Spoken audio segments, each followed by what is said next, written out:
Hey everybody, this is Jamie Steelman with Team Steelman Mortgage. Thanks for joining us today. A lot of times we have people on here where we talk about community and things that we deal with in life and family and all that kind of stuff. So getting a little bit away from the mortgage stuff today and have a good friend of mine here, which is Aubrey Darr. And we're going to talk just a little bit to her about life, things that happen in life and kind of how we go through those kind of things. As most of y'all are aware, my shirt, Give Life for Ryan. We do a blood drive every year in memory of my son, and Aubrey's had some similar things go on in her life, and just want to give her a chance to talk about them a little bit and share some of the stuff that she's gone through. So thank you, Aubrey, for being here. Really appreciate it. Thank you for having me. Of course, absolutely. So like I said, we share a little bit in common of one of those things that, nobody wants to ever dream of going through. If you don't mind just sharing a little bit about your story and kind of what we're here to talk about. Yeah, it's a journey that I, honestly wouldn't wish on my worst enemy. It's such an ache. My daughter was Zoe Fry. She was 19. She had a car wreck that had her in a coma for about 5 days until she succumbed to her injuries and passed away. And it's coming up on now, not counting today, but in 17 days will be 3 years that she had a wreck and was in the hospital. Wow. And then 23 days. In 23 days will be 3 years that she passed away. Okay. So it's kind of like a lot of anxiety right now coming up. Well, I always have anxiety because this loss has just been, it really is a journey. It really is something that you consciously have to get up every day and say, all right, today's a new day. I'm going to do this day. I'm going to get through it the best I can. But like when it comes up on like June the 2nd, that time frame always plays in my head like a movie. But since she's been gone, like June the 2nd, it's like that day is, I can vision that day all day. Sure. Get up June the 3rd, I can envision what happened that day. I can remember the conversations with the doctors, what we did most of that day, until she, the day she passes away. Yeah.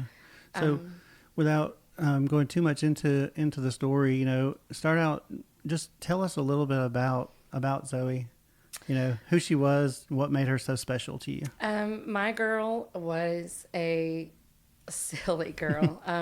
She really was silly from the day she was born. She just loved laughing. Now, I will say, up until like a few years before she passed away, we had a really hard mental health journey that was very difficult. It's also one of the things I mourn as well when it comes to her is, I would say starting in about 9th grade, she started having some mental health issues, suicidal ideations, and those type of things that we just battled for years. Even right before she passed away, which like when I say I mourn her mental health or just her mental health as well, is about a month before she passed away, she had gone into the hospital. Finally had some psychological testing, which no one had done throughout all the journey that we had, and she finally got the diagnosis that she was pretty adamant that she had, and was feeling finally heard. You know what I mean? Yeah. And then her accident happened, and so I mourn a couple of pieces when it comes to Zoe. I miss her, but I also miss wishing I could have seen the woman she could have become. Yeah. Just because we did have so many battles along the way. Sure. But Zoe internally was just a caring of all kinds of people. Yeah. Her heart was so big, and she loved me like crazy. I mean, we talk about a latch kid. Yeah. She was my latch kid. she was a kid that, we would be at all of Zach's travel ball games, and I'd be like, go play with the kids. And she'd be like stuck here, and it's like 100 degrees outside. But I can testify to that, because me and my family got to know her best. We knew her probably all her whole life just because we know each other. But like when we had training camp and the kids were down there, she was just so spirited, so fun life, so active, just so, Stacy just, talks about all the time how fun she was when she was a little kid, hanging out there with Zach and just the other kids, and just super nice, sweet to everybody, and just, so much fun. She was a sweet, sweet girl. Loved her friends, loved her family. She just had so many great qualities that I wish in that little journey that we had, that I wish that she could have seen those things in herself. But it's so hard to see those things. It's, it's easy for us to see them in other people, but it is very hard for us to see them in ourselves. So I mourn that as well. Sure. A lot of times it's weird, because a lot of times, like if I see a picture of Zoe, or, you know how you can look at a picture like 50 times, and the 51st time you look at it, you're like bawling your eyes out and buckled and on the floor and just grieving so hard. But a lot of times when I think about Zoe and I miss Zoe, sorry. You're fine. I think about the little girl that had so much life to live. And I think, sorry. You're fine. I didn't want to do this. I think that when you grieve your child, I think you literally tear apart every memory, everything, every second from them being born to growing up to when they passed. And it's those things that just constantly run through your mind that consume you. Pictures have always been, we're 9 years into losing Ryan, and pictures are the thing that I handle the least. I don't know why. Stacy and some of the kids talk about looking at pictures of Ryan really helps them. For me, it's what always breaks me. I don't know why. Maybe it's what you said, just looking at the pictures over and over. I just don't do well with pictures, even though it's pictures of my son. The more I start to stare at it and kind of drift, and then you go back to, remembering holding them when they're little bitty. And then I think what you said is something I never understood before. When you lose a kid, I think the hardest part is what would they be doing now? Yeah. What are they doing? And I've spoke to my kids so many times about, I try to hold it together, but every time we have a milestone, a big thing in life, my brain immediately goes to, I wonder what kind, I have grandkids. I wonder, I dream, what kind of uncle would Ryan have been? Yeah. What would he be doing here? What would he be doing there? And I know that's what you're talking about. You grieve all the stuff that you're missing out on, even though you want to be strong and you want to, live for her. But I know it's hard when you have those things and you're like, I want to see him, or I want to see her at 25. Yeah. What would she be doing? Yeah. Like she would have been 22 this year. Wow. And, it's, even though I love to see all of Zoe's friends and, my friends who have kids that were her age, like you love to see their milestones, and you love to see the things that are going on in their lives, but it always takes you back to what you're missing, and you will never see those things. Yeah. So that's a struggle. And I think about, I have a cousin who lost her child, her daughter, and I think, I could be wrong, but I think it's been 23 years this year. And I think to myself, okay, like if she can make it 23 years, you can pick it up and you can get through this. Because it is a constant battle every day, I would say. You have your good days, but then you have those days that you're like, what is the point? What is all of this for? What is my purpose? Like, Sure. what am I supposed to learn from this? I think for me, I lost my dad when I was 14. And so, and then losing Zoe at 19, it's like, Lord, are you trying to teach me a lesson here? Oh, yeah. What is my lesson, and what am I supposed to do with it? Yeah. What is my purpose? Yeah. I just sometimes think if this is it, then I don't want it. Yeah. Yeah. But I also, I have a constant conflict within myself, the dark and the light. Yeah. The dark is constantly saying, it's not worth living anymore. This is like, to feel this heavy every single day, like, what's the point? It's so physically exhausting as well as mentally. But then you have the light side that's like, you have so many people who love you. Yeah. You love so many people. And really, what you should be doing is pulling up your big girl pants, and you should be trying to live the life that you have wanted for Zoe, for Zoe. Yeah.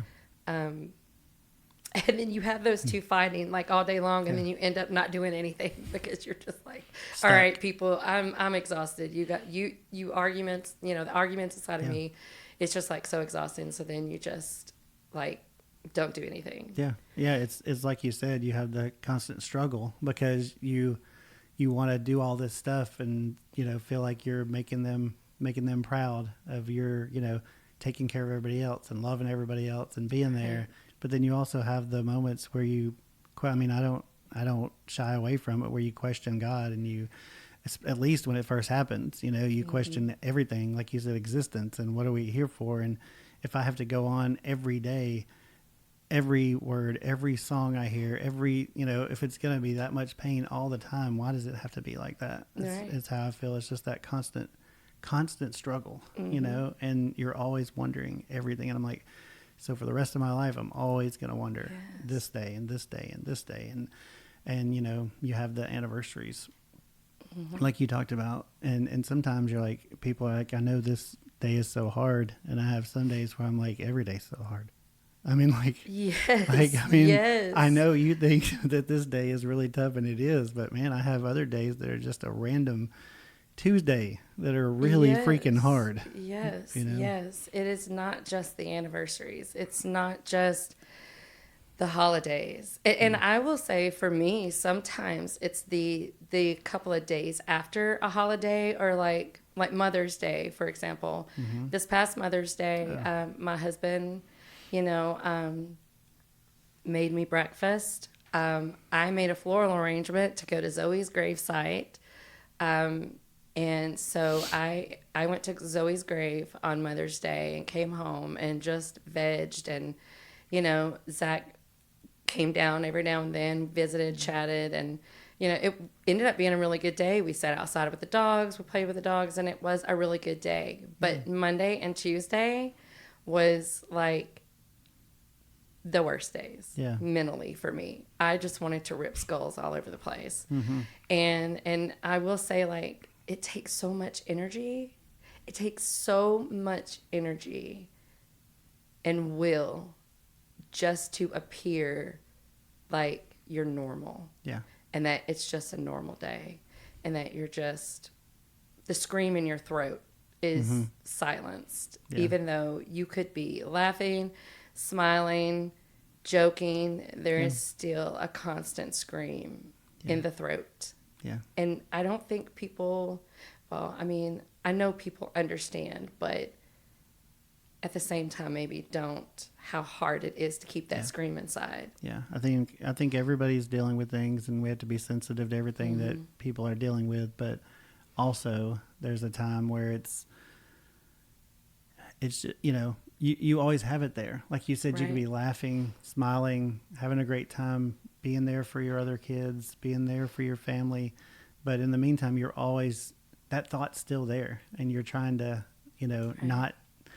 not explode on everybody else is what I feel like, or I don't know. I don't know the right way to say it, but it's just, you just want to let it all out all the time, but you also are trying to be what everybody wants you to be, and you want to be there for those people. So it's It's a lot to weigh on somebody every day, and I think without talking about it or having people around that support you, I don't know how you get out of bed every day after that. Yeah, I mean, I am very lucky. My husband is amazing. Zach is amazing. I have amazing friends. I have a lot of support around me.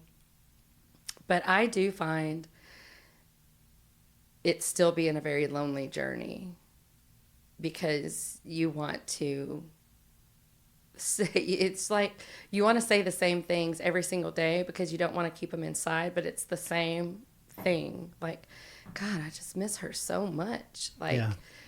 I think for me, when you go from like 50, 60, 70 texts a day and, constant communication to that just not being there anymore, it's just the absence sometimes is louder than anything else. Yeah. Yeah. And it's,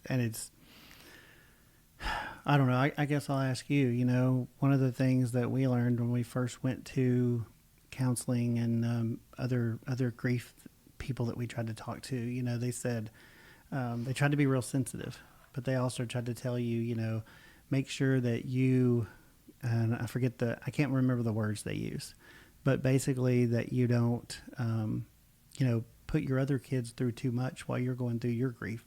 Somehow you have to be there for them so they can move forward, but you can't constantly talk to them about it all the time because they're younger and they're trying to, I don't know if that even makes sense, but it was just like, trying to deal with your own grief, but then also trying to help children. I mean, and I know Zach's an adult, but a young adult. Yeah. When he loses his sibling.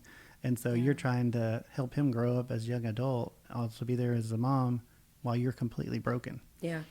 Yeah, that is really hard. One of the things, I went to therapy for about a year after Zoe passed. Actually, I had already started going to a therapist about a month and a half maybe before she passed away, just because I needed some guidance for myself because, we'd been living in fight or flight for so long that I needed some help into how I help her, what my role is in helping her with her mental health. So I had already started seeing someone. And one of the things that, it was just very, in me trying to heal is getting active, taking care of myself, basically self-care, which I still 3 years later have not done very well at. But that was one of the things that she advised for me. She didn't really tell me not to talk about it. And Zach doesn't really talk about it a whole lot, but he will every now and then, say a few things, open up a little bit. I think he carries a lot inside, but he's working on it. Yeah. He's working on trying to, do his thing. Are there any things big or small that you guys kind of do as a family to help each other through those days that are hard for everybody and that kind of stuff, or still learning? Not really. I think like for everybody knows if I'm out in the living room and I say I'm going to lay down for a little bit, I take my little iPad, I cocoon in my bed, and that is I'm overwhelmed. I need to be by myself. Everybody knows what that means in my house. And everybody's really good at just letting me do what I got to do. Zach will come in there if he sees me in there. He'll be like, "You okay? You all right in there?" And I'm like, "Yeah, I'm good." He'll come and love on Hershey because Zoe's dog Hershey always comes with me. Yeah. And but everybody's been really good at giving me my space when I need my space. And I was on medication for a little bit, but then I decided I didn't like the way it made me feel. Like it's so weird. It's like I don't want to feel it all the time, but I don't want to be numb to it either. Completely. So I get that. I stopped taking it after a few months, and I was just like, if I feel like I want to cry, I want to cry. Mm-hmm. And, nobody in my family stops me from it. I mean, everybody is very considerate, and they understand when I need to do my thing. And sometimes I just need to cry. And I want to feel that, though, when it comes on. I don't want anything to mask it. Mm-hmm. So I probably should be on some medication, but I feel like I need the cries. Like yes. Sometimes I'll even tell Stacy, like, I just feel like I need it right now. I'm just gonna, maybe I'm driving home from work one night and I'm just listening to something. I'll just sit in my truck for a while, and I'll even, maybe just like you said, your family knows. I'll just shoot her a text and just be like, hey, I might be in the driveway for a little while. Yeah. And I think it helps. I don't try to hold back the tears at all. I think it's so vital, and I'm sure it's really hard for you to have to go through that. It's a release. Mm-hmm. It is. You can feel it building up inside of you, and you know that it's like, you know what, I just need a good darn cry. Yeah. And I think just to bawl and let it all out, and it's just. I don't want to say it makes you feel better afterwards, but you do feel a bit of a release, and you're it's like, okay. Yeah, it's okay to do that. Yeah, And you've gotten it out, and you're like, okay, I'm good now for a little bit. I'll go do my business. Yeah. I do wish that I was more of the personality. Like, I wish I did something on the, like you guys do the blood drive every year, and I do wish that I did something for Zoe. I just don't know what that would be. Yeah. I don't know what I would want to do. I have so many different things. I think finding the right thing is probably, there doesn't have to be a time when you do it, but when the right thing comes along, you'll know it. And I think the blood drive has been great for us because it gives us something to look forward to. Yeah. It's also hard because then you're constantly bringing it up, even though you're doing something to honor him.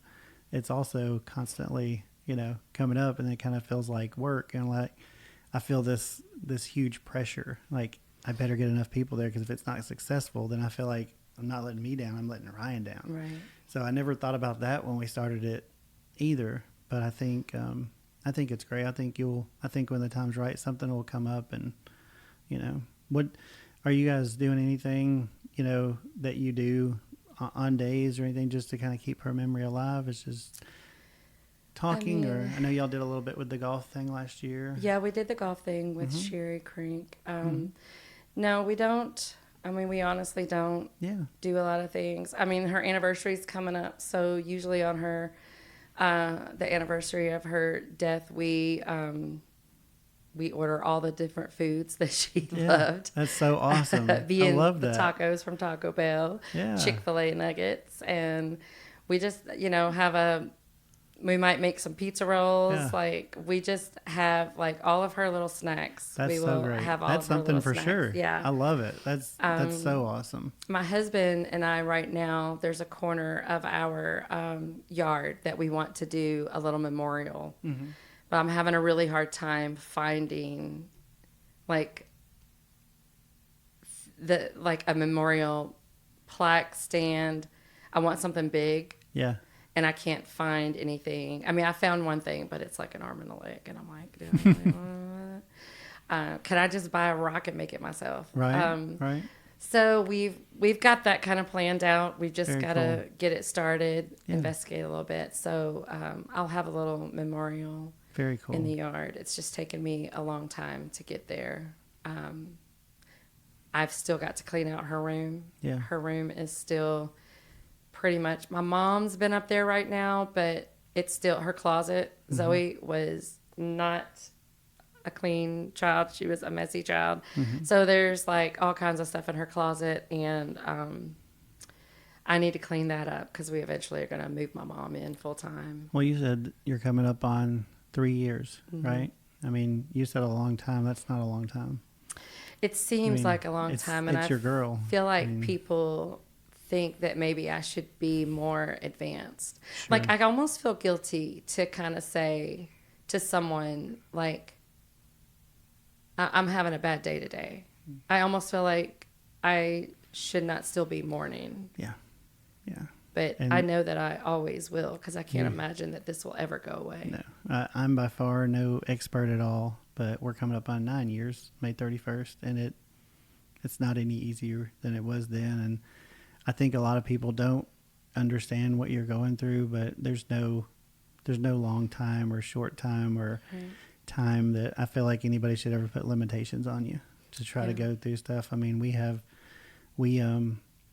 personally, we decided to go ahead and move out of the house we were in. At the time, we had talked about moving anyways, but I got to a point where I came home one day and I just told Stacy, I was like, I can't drive back to this house anymore. Every time I pull in the driveway, I feel like I should see Ryan's truck over there.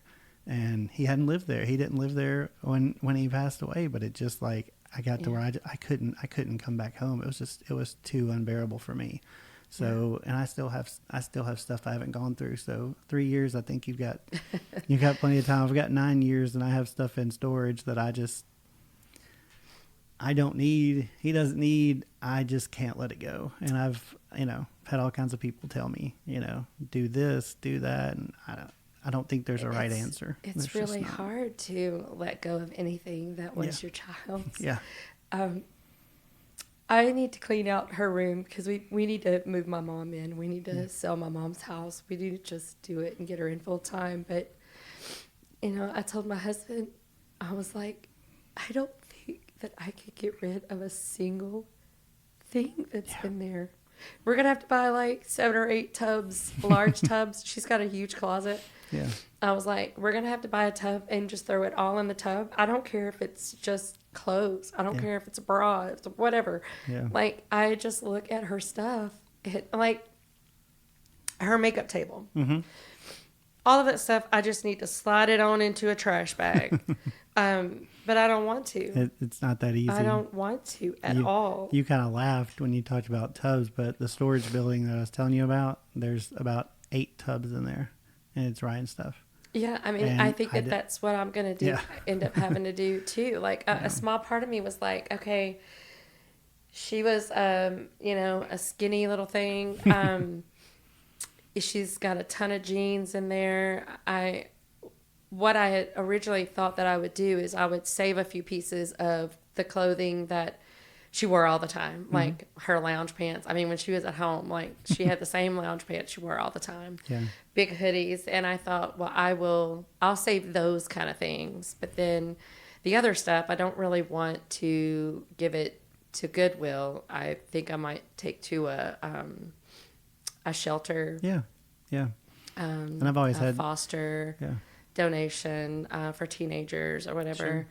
And I do think that I will do that, but it's just taken me. I think it's okay if you do it whenever you want to, and that's what I've learned. I had different people come up with all these different systems, like this will help if you do that, or you should. I think I saw a therapist for a little while.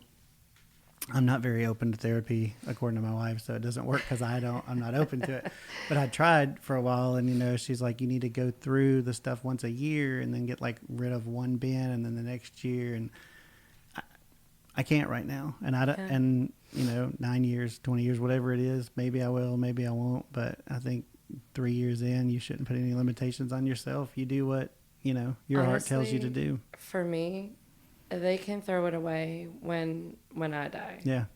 Otherwise, I want to keep it. I'm going to keep it. I mean, it's all that you have left of your child. And sometimes we'll go upstairs, even though my mom's in her room. Like, I'll go into the closet just to smell her scent. I bet. And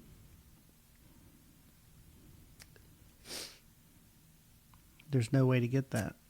Yeah, there's not. I mean, sometimes the closest I feel to loving on Zoe is when I'm loving on Hershey. Yeah. Because Hershey was her dog. And that's cool. Hershey, like, there was a tear in the house Mama was number one, Nene was number two, and then Zach, and then like my husband, and now it's me. Like I'm number one. Yeah. And she's always, if I go and lay down in the bed when I'm trying to, unwind my mind, she comes in there with me. If I'm in there crying, she comes flying over to the pillow and just, got her nose all in my face because she, wants to pet me. You'll feel better. And usually I do. She gives me kisses and I love on her, and I think about that night a lot, because when Zoe left that night, Hershey, I could see where I was sitting on the couch. I could see Hershey, and she was looking at Zoe down the hall at the door, and I could hear Zoe saying, "Mama loves you. Mama be back." Blah blah blah. And then Mama never came back. Yeah. And for the longest time, if I said the word mama, loving on Hershey and all in my feels, and I'm like, "Oh, Hershey, I miss your mama so much," and blah, blah, blah. If I said mama, Hershey would look around. And she doesn't as much anymore, I was actually just loving on her yesterday in the bed, and I was like, just telling her how much I missed her mama, and she just lays there and she's like digging in the loving. But she doesn't do it as much now as she used to. But she does look up the stairs a lot. I bet. I often wonder what's going through Hershey's mind. I'm sure. And my husband's like, "She's a dog," and I'm like, "But dogs know their people. Like they know sure their do. people." And if Zoe were to come in right now, Hershey would go insane. She'd probably pass from a heart attack because she would be so excited to see her. Yeah. Pets know a lot. they sense a lot, and they no doubt. So, well, I really appreciate you sharing everything that you did. I know we could probably talk for a long time about it. Going through this, I feel like my journey's new and your journey's new because it just never stops. But if you did know somebody that was just starting the journey, if they were just starting, day one, that they had to go through something like that, is there anything that you would tell them or any advice that you would give them? The only advice I could give is to give yourself some grace. Feel what you feel. There's not a manual for learning how to deal with losing your child. I know for me, I think it was helpful for my family to let me feel the emotions. Sometimes emotions make other people feel awkward. Sure. And so they don't want to be around it. I've never had anybody make me feel bad or make me feel like I shouldn't be crying or I shouldn't be feeling what I was feeling. The only advice I could give is to feel your feels, cry when you want to. Don't let anyone make you feel like you can't be feeling these feelings, but also to make sure that you do take care of yourself and give yourself a lot of grace. And go punch a punching bag when you want to. I need one. I keep saying I'm going to buy one, and I still haven't yet. But, like, every time I'm, like, in a crazy mood, my husband's like, "I do need to get you that punching bag." Yeah. I'm like, "I need it right now." We found out there's a couple of rage rooms around where you can just go. So we were like, maybe we need to do that when we're having a bad day. Right. I had a friend, my friend Angie Helton, brought me to her house in February. I think it was February of last year. And we sat outside, and she brought me a basket of eggs, and I wrote a feeling in marker on each little egg was a different feeling. And her husband, I don't know if he appreciated this, but I smashed them on the side of her house. Yeah. And it felt amazing. I bet. It was just so, just throwing it as hard as you can in here in that crack. It did help a lot. Yeah. I was going to go to a rage room, but I heard that they run out of plates and stuff. And Yeah. I was like, yeah, no, I'm going to need a lot. I'm going to need a supply. I'm going to need a supply. Yeah, So, yeah. I need a lot. That's awesome. Well, before we get out of here, if, in my head, I talk to Ryan all the time, even though I don't know if he can, hear me or not, but I do that all the time. So, I mean, if there was an opportunity that you could say one thing to Zoe today, what would it be?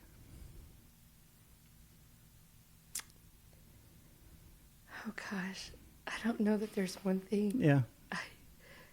I just think that I would just remind her how much I loved her and how much of a joy it was to be her mom, even through all of the mental stuff, the mental health journey that we went on. She was still very close to me through all of that. Yeah. I appreciated that. I mean, as a mom, trying to help their teenager through a mental health journey, it's another lonely journey. But that child tends to want to pull away from you. Yeah. And she did a little bit, but she always came back to me, and I would just thank her for allowing me to still be a part of that journey for her, even though it was incredibly difficult for her. But I would just tell her that I love her and that I was so thankful to be her mama. It's beautiful. Thank you so much for sharing with us. I really appreciate you. Thank you. Thank you for having me. Yeah. Hey guys, I appreciate you tuning in and letting us share a little bit of our story and letting Aubrey share with you as well. I think it goes without saying on here all the time. I say, if you need to talk to somebody, please reach out. We have a lot of people in my family, my work family, and people in the community like Aubrey that are always willing to support and share. So if you've got somebody around that you need somebody to talk to, let us know. Let us reach out. We're here if somebody just needs some advice on where to get help. We're not experts. We're just people that have gone through stuff and are constantly going through this journey that we're all trying to walk together. So if we can give a little bit of, shoulder to cry on or just a little bit of advice, that's what we're here for. We always want to be here for each other and do anything that we can. So we're out here. If you need us, give us a call, reach out in any way. See you next time.